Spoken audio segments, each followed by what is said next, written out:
Hello student, आज हम maths के PYQ कर रहे हैं। देखिए हमारा पहला क्वेश्चन है SCF 15 एंड 85 के बीच का SCF कितना है 5 और हमें LCM बताना है। देखिए भाई ये ब्रैकेट में जो दे रखे हैं ना वो दो नंबर दे रखे हैं, तो हमारे पास पहला नंबर कितना है 15 और सेकंड नंबर कितना है 85 और SCF कितना दे रखा है 5। अब हमारा फॉर्मूला होता है SCF मल्टीप्लाई LCM बराबर होता है फर्स्ट नंबर मल्टीप्लाई में सेकेंड नंबर। SCF की वैल्यू कितनी है 5, LCM मुझे निकालना है। पहला नंबर कितना है 15, दूसरा नंबर कितना है 85। ये 5 मल्टीप्लाई में तो इधर आके डिवाइड में हो गए। 5 से 15 कटा कितने पे 3 पे, 3 5 जा 15, 8 3 जा 24 और 1 25 हो गया।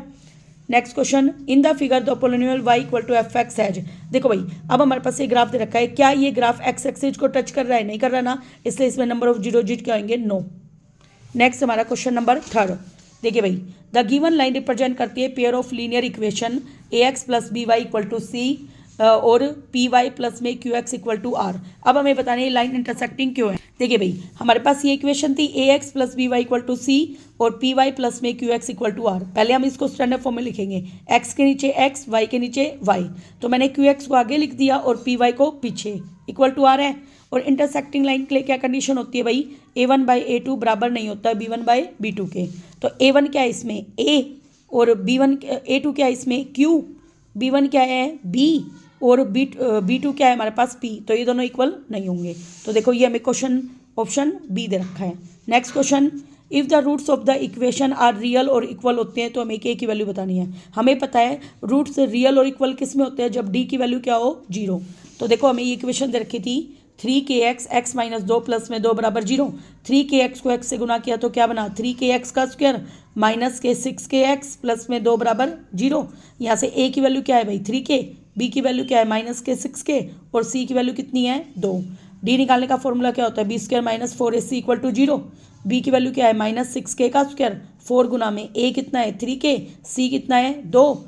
4 3 जा 12 में 2 जो मल्टीप्लाई किए तो 24k। इन दोनों में क्या कॉमन है भाई 12k। ब्रैकेट में क्या बचेगा 12 से कटाइए 3k पे और 12 दूनी 24 बराबर 0। तो 12k को अगर मैं 0 के बराबर रखती हूँ तो k की वैल्यू क्या आएगी 0। और एक बार 3k माइनस 2 को 0 के बराबर रखा तो k की वैल्यू 2/3। लेकिन k को 0 नहीं ले सकते, क्यों? क्योंकि स्टार्टिंग में अगर मैंने इसको 0 ले लिया तो ये टर्म 0 और ये टर्म 0, तो 2 बराबर 0 आएगा जो कि पॉसिबल नहीं है। इसलिए k का आंसर कितना आएगा भाई 2/3।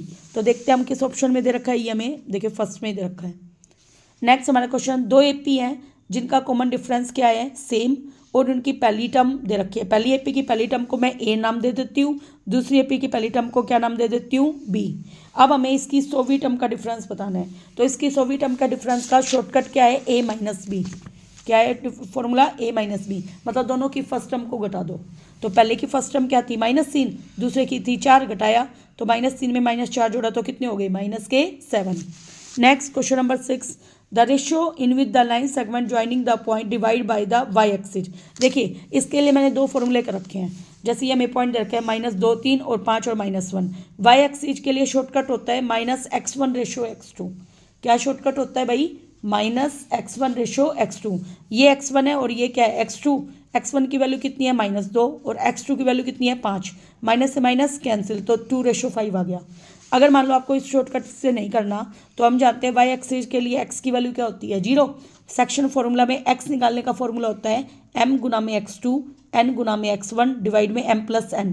तो m हमें नहीं दे रखा, रेशियो में नहीं दे रखा। x2 की वैल्यू कितनी है 5, n गुना में x1 की वैल्यू कितनी है भाई -2 डिवाइड में m प्लस n को 0 से गुना किया 0, 5m माइनस का 2n प्लस का 5m इधर आके माइनस का 5m, माइनस से माइनस कैंसिल m/n 2:5। देखो ये कितना बड़ा पड़ा और मैंने स्टार्टिंग में कितना जल्दी कर दिया। ठीक है, ये आपकी मर्जी है कि कोई भी मेथड लगा लो। नेक्स्ट हमारा question number 7, the length of the median BP of triangle A B C having vertices A दे रखा है 5 1, बी दे रखा है 1 5 और सी दे रखा है -3 -1 और हमें बीपी की वैल्यू बतानी है। देखिए भाई कैसे करेंगे, ए की वैल्यू दे रखी है 5 1, बी की दे रखी है, सी की दे रखी है। अब मीडियन बी से पी जा रहा है तो पी इन दोनों का क्या है मिड पॉइंट। मिड पॉइंट में फॉर्मूला होता है x1 plus x2/2 coma y1 plus y2/2। तो हमारे पास x1 की वैल्यू कितनी है 5 और x2 कितना है -3 बटे में 2, 1 -1 बटे में 2, 5 में 3 गए 2, 2 को 2 से भाग किया 1, एक में एक गया जीरो, जीरो को 2 से भाग किया जीरो। अब हमें बीपी की वैल्यू बतानी है, तो हम क्या करेंगे, इस पहले में से पहले को घटाएंगे और उसका स्क्वायर करेंगे, 1 माइनस 1। दूसरे में से दूसरे को माइनस करेंगे और उसका स्क्वायर करेंगे, 1 में से 1 गया जीरो, जीरो का स्क्वायर क्या होता है जीरो। 5 में से जीरो गया 5, 5 का स्क्वायर होता है 25, स्क्वायर से रूट कैंसिल, 5 ही आंसर आएगा। तो हमारा आंसर कितना आ गया भाई, 5 यूनिट्स। नेक्स्ट हमारा क्वेश्चन नंबर 8। देखिए भाई, हमें इधर का in the given figure value of x बतानी है, डी ई किसके पैरेलल है, ए बी के। तो ये थेल्स थ्योरम लग जाएगी। जब ऐसे लाइन पैरेलल होती है ना, देखो डी ई पैरेलल है तो रेशो करो, सी डी के नीचे तो आ जाएगी ए डी और सी के नीचे क्या आ जाएगी, बी ई। तो देखो सी डी की वैल्यू क्या है, एक्स प्लस 3, ए डी की वैल्यू क्या है, 8x प्लस 9, सी की वैल्यू क्या है x और बी की वैल्यू क्या है 3x प्लस 4। क्रॉस मल्टीप्लाई कर दो, x प्लस 3 की गुना 3x प्लस 4 के साथ और x की गुना 8x प्लस 9 के साथ मल्टीप्लाई करो। 3x का स्क्वायर वो 3 3 जा 9x, 4x प्लस में 4 3 जा 12, 8x का स्क्वायर प्लस में 9x। देखो अब ये दोनों रकम एज इट इज, ये सारी रकम मैंने इधर ला के माइनस में करी, -3x² 9 और 4 कितने हैं 13, -13x प्लस 12 इधर आके -12। 8 में से 3 गए 5, 13 में से 9 गए 4 और -12। अब हमें देखना है गुना करें तो कितना है भाई 60 और जोड़ूँ तो 4, तो 10 को 6 से गुना किया तो 60 और 10 में से 6 गया कितने आएंगे भाई 4। तो इसमें फैक्टर बन गए, दोनों में 5x कॉमन ब्रैकेट में x माइनस 2, इन दोनों में 6 कॉमन ब्रैकेट में x माइनस 2। अब हमारे पास आंसर आ गया x की वैल्यू 2 और x की वैल्यू एक बार माइनस के 6/5। इसको नेगेटिव नहीं ले सकते, x को नेगेटिव क्यों नहीं ले सकते, मान लो x प्लस 3 है उसमें वैल्यू पुट करी -6/5 प्लस 3/1, तो साइड कैसी आएगी नेगेटिव, जो कि पॉसिबल नहीं है। साइड हमेशा क्या होती है पॉजिटिव, इसलिए x के आंसर फाइनल क्या आएगा 2। Next question number 9। एक पॉइंट है x, length of tangent to a circle कितनी है 15 और distance of x from the centre कितनी है 17 और हमें रेडियस की वैल्यू बतानी है। देखो इसका डायग्राम कैसे बनेगा, सबसे पहले एक सर्कल बना लो, बना लिया। अब एक पॉइंट सर्कल के बाहर मुझे एक्स लेना था, ले लिया। एक्स से पी पॉइंट पर टेंजेंट हो गया क्योंकि सर्कल को एक पॉइंट पर ये टच कर रहा है, और ओ से एक्स, ओ क्या है सेंटर, सेंटर से एक्स के बीच की दूरी हमें 17 दे रखी थी। अब हमें ओपी बतानी है। देखो टेंजेंट जहाँ पर रेडियस को टच करता है वो हमेशा वहाँ पे क्या एंगल बनाता है 90 डिग्री का, तो पाइथागोरस थ्योरम लगाएंगे। 90 के सामने का क्या होता है हाइपोटेन्यूज, तो यहाँ से ओ एक्स का स्क्वायर किसके बराबर आएगा, एक्स पी का स्क्वायर प्लस ओ पी का स्क्वायर। ओ एक्स कितना है भाई 17, एक्स पी कितना है 15, ओ पी मुझे निकालना है, 17 का स्क्वायर 289, 15 का स्क्वायर 225, घटाएंगे तो 64, 64 किसका स्क्वायर होता है 8 का, तो ओ पी की वैल्यू कितनी आ गई 8, जो कि क्या है रेडियस हो गया। नेक्स्ट हमारा क्वेश्चन नंबर 10। दो कॉन्सेंट्रिक सर्कल दे रखे हैं, एक की रेडियस है 37 और एक की है 12। अब हमें कोड की लेंथ बतानी है बड़े सर्कल की जो छोटे सर्कल को टच कर रही है। देखो भाई कॉन्सेंट्रिक सर्कल क्या होता है, जिनका सेंटर क्या रहे सेम, तो एक छोटा सर्कल और उसके ऊपर एक बड़ा सर्कल बना लिया मैंने। अब इसकी लेंथ कितनी है भाई, छोटे वाले की रेडियस, ओ से पी के बीच की दूरी क्या है रेडियस 12 और ओ से ए के बीच की दूरी बड़ी वाली रेडियस कितनी है 37, वही ये 90 डिग्री एंगल बनाएगा। तो पाइथागोरस थ्योरम लगाओ, 90 के सामने का क्या है ये हाइपोटेन्यूज, तो ओ ए का स्क्वायर बराबर ए पी का स्क्वायर प्लस में ओ पी का स्क्वायर। ओ ए कितना है भाई 37, ए पी कितना है भाई 12, ओ पी निकालना है। 37 का स्क्वायर होता है 1369, 12 का स्क्वायर 144, इसको इसमें से घटाया तो आया 1225। अब देखो इसका स्क्वायर रूट कैसे निकालेंगे, पीछे मैंने निकाला हुआ भी है। देखो भाई 1225 है, 3 3 जा 9, 12 में से 9 गए 3, 25 12 आया, 3 3 कितने हो गए 6, ये 5 पे चला गया, तो आंसर कितना आ गया 35। Next question number 11। ए कोस थीटा बराबर बी दे रखा है और हमें कोसिकेंट थीटा की वैल्यू बतानी है। देखो भाई कोस थीटा बराबर ए डिवाइड में चला गया तो बी बाई ए हो गया। अब हमारे पास एक आइडेंटिटी है बेटा, साइन स्क्वायर थीटा प्लस में cos square theta equal to क्या होता है 1। यहाँ से साइन स्क्वायर थीटा की वैल्यू क्या आ गई 1 माइनस कोस स्क्वायर थीटा, तो साइन थीटा की वैल्यू क्या आ गई रूट में 1 माइनस कोस स्क्वायर थीटा आ गई। कोस थीटा की वैल्यू क्या है बी बाई ए, तो बी का भी स्क्वायर और ए का भी स्क्वायर बटे में 1 एलसीएम हो गया ए स्क्वायर, आर पर गुना करो, ए का स्क्वायर माइनस बी का स्क्वायर, स्क्वायर से रूट इसका कैंसिल होएगा इसका नहीं होएगा, ठीक है। और कोसिकेंट थीटा क्या होता है साइन का उल्टा, उल्टा होता है तो ये उलट दो, ए ऊपर और a square minus b square का रूट नीचे हुआ। नेक्स्ट देखो भाई क्वेश्चन नंबर 12। एक्स की वैल्यू इधर रखिए ए सीकेंट थीटा, वाई की वैल्यू इधर रखिए बी टेन थीटा सॉरी, और हमें x square by a square minus y square by b square की वैल्यू निकालनी है। देखो भाई एक्स की वैल्यू क्या है हमारे पास, ए सीकेंड थीटा, वाई की वैल्यू क्या है हमारे पास, बी टेन थीटा। तो ए का square secant square theta divide में ए का स्क्वायर, बी का square ten square theta divide में बी का स्क्वायर, बी स्क्वायर से बी स्क्वायर कैंसिल, ए स्क्वायर से ए स्क्वायर, ब्रैक क्या बचा भाई, secant square theta minus ten square theta, इसकी वैल्यू क्या होती है 1। ठीक है, ये फॉर्मूला है हमारा। क्वेश्चन नंबर 13, एक ट्री है, उसकी हाइट है 2 मीटर और वो एक शेडो निकाल रहा है ग्राउंड पे 2√3 की, और हमें सन का एलिवेशन एंगल बताना है। देखो भाई, मान लो ये हमारा एक पेड़ है, उसने एंगल कितना, ये पेड़ है, पेड़ की छाया नीचे ज़मीन पर होगी, वो कितनी है 2√3, और हमें थीटा बताना है। तो ए बी बटे में बी सी, पी बटे में बी क्या होता है tan थीटा। ए बी की वैल्यू कितनी है 2 और इसकी वैल्यू है 2√3, 2 से 2 कट गया 1/√3, tan थीटा की वैल्यू 1/√3 कब होती है भाई 30 पे। ठीक है, next question number 14, if the perimeter of the quadrant of a circle दे रखा है 3.75 और हमें रेडियस की वैल्यू बतानी है। देखो मैंने ये क्वाड्रेंट बना रखा है यहाँ पे, देखो यहाँ से लेकर यहाँ तक पेरीमीटर क्या होता है, देखो मैंने यहाँ से यूँ चली, फिर ऐसे आ गई और फिर यूँ चली, तो ये क्या है O A O B plus arc A B. O A का मतलब रेडियस, ओ बी का मतलब बी रेडियस, आर्क देखो पूरा सर्कल होता है 2πr और ये चौथा हिस्सा हो गया, क्वाड्रेंट सर्कल का कौन सा होता था चौथा, इसलिए आ गया 2πr बटे में 4, और ये दे रखा है इन सब का पेरीमीटर 3.75। अब देखो आर में आर जोड़ा 2r, 2 गुना में पाई की वैल्यू 22/7 और r बटे 4 है बराबर 3.75। अब दोनों में 2r कॉमन, 2r कॉमन तो यहाँ पे बचा 1, 2 और r कॉमन तो यहाँ पे बचा 22 और 7 चौक 28, इसका एलसीएम क्या आएगा 28, r पर गुना करो 28 + 22 कितने हो गए भाई 50/28, इसको उलट दो, सोल्व करेंगे तो आएगा 10.5। ठीक है, नेक्स्ट हमारा क्वेश्चन नंबर 15। देखिए भाई एक काव है, उसको हमने एक रस्सी से बांध दिया, रस्सी की लंबाई कितनी है भाई 5 मीटर।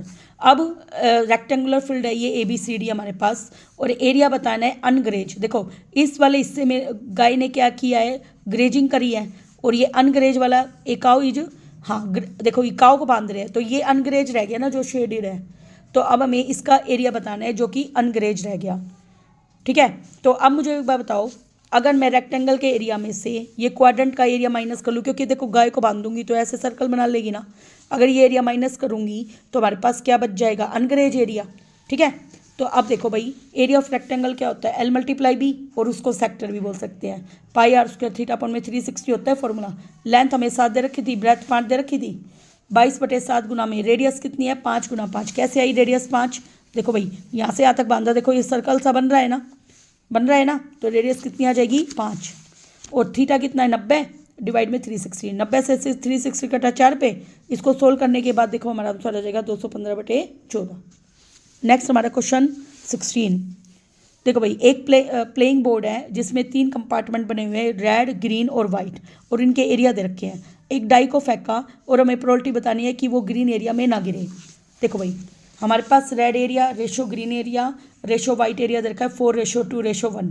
अब हमें देखना है कि मैं गोटा फेंकूँ और वो ग्रीन एरिया में ना गिरे, तो ग्रीन एरिया कितना है 2, तो इसका मतलब वाइट रेड में भी गिर सकता है और वो वाइट में भी, तो रेड और वाइट मिलाकर कितने हो गए, ग्रीन को, हाँ रेड और वाइट मिलाकर कितने हो गए 4 और 1 5, और डिवाइड में टोटल कितना है 4 2 6 और 1 7, तो हमारा आंसर आ जाएगा 5/7।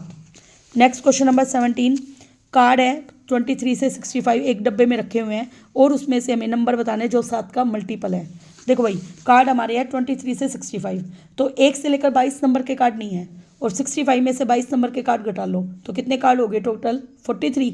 अब हमें मल्टीपल देखने 7 के टेबल में 23 से बड़ा 28 आता है, फिर 7 5 जा 35, 7 6 जा 42, 7 7 जा 49, 7 8 जा 56, 7 9 जा 63, कितने कार्ड हो गए 1 2 3 4 5 6 कार्ड, और डिवाइड में टोटल कितने हैं 43। ठीक है, next question number 18।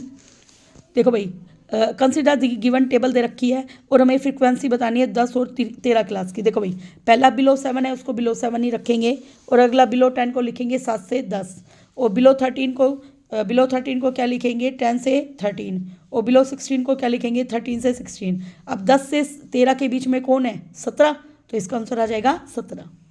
Question number 19 देखिए, total surface area of given hollow hemisphere bowl दे रखा है 2πr1 का स्क्वायर। देखो ये हेमिस्फेरिकल बाउल है, देखो ये बड़े वाला है और ये छोटे वाला है ना, तो अब हमें दे रखा है total surface area hemispherical bowl का है 2πr1 का स्क्वायर प्लस में 2πr2 का स्क्वायर प्लस में πr1 स्क्वायर माइनस r2 का स्क्वायर। देखो बेटा ये फ्रस्ट्रम ऑफ कोन टाइप का क्वेश्चन है, ये ठीक है, और टोटल सरफेस एरिया रिप्रेजेंट करता है surface which can be visible and touch. देखिए भाई, इस क्वेश्चन को हम स्किप करते हैं क्योंकि ये हमारा किसका क्वेश्चन है, फ्रस्टम ऑफ कोन का। नेक्स्ट 3xy z 20 AP में है और हमें z की वैल्यू दे रखी है 15 और AP में एन टर्म का फॉर्मूला तो ठीक है, an बराबर a plus n minus 1 into D होता है। अब हम इसको वेरीफाई करके देखते हैं कि क्या ये इतना ही आएगा। देखो भाई, हमें ये दे रखा था, पहली टर्म क्या है 3 और लास्ट टर्म a5 कितना है भाई 20। a5 का क्या फॉर्मूला होता है, a प्लस 4d बराबर 20। a कितना है भाई 3, 4d बराबर 20, प्लस का 3 उधर आके माइनस का 3, 17 बचे, d की वैल्यू आ गई 17/4। अब z कौन सी टर्म है, पहली दूसरी तीसरी चौथी, तो z बराबर है a4 का formula a plus 3d, a की वैल्यू हमें दे रखी है 3 गुना में, d की वैल्यू है 17/4, 17×51/4, r पर गुना किया 4×12 प्लस 51, 63/4 आ गया आंसर। और इसने क्या बोला था कि वो 15 है, तो डी ऑप्शन आएगा, पहला फॉल्स दूसरा ट्रू, तो क्या आएगा भाई डी ऑप्शन। देखिए स्टूडेंट, वैसे इसमें होना चाहिए ए ही ऑप्शन। जो टोटल सरफेस एरिया होता है represent the surface which can be visible and touch, तो टोटल सरफेस एरिया वही एरिया होता है जिसको हम टच भी कर सकते हैं और जो हमें बाहर से दिखाई दे रहा है, इसलिए इसका ऑप्शन क्या आएगा ए, क्योंकि ये इसका रीजन है, तो ए ऑप्शन इसमें करके आना है। Thank you very much.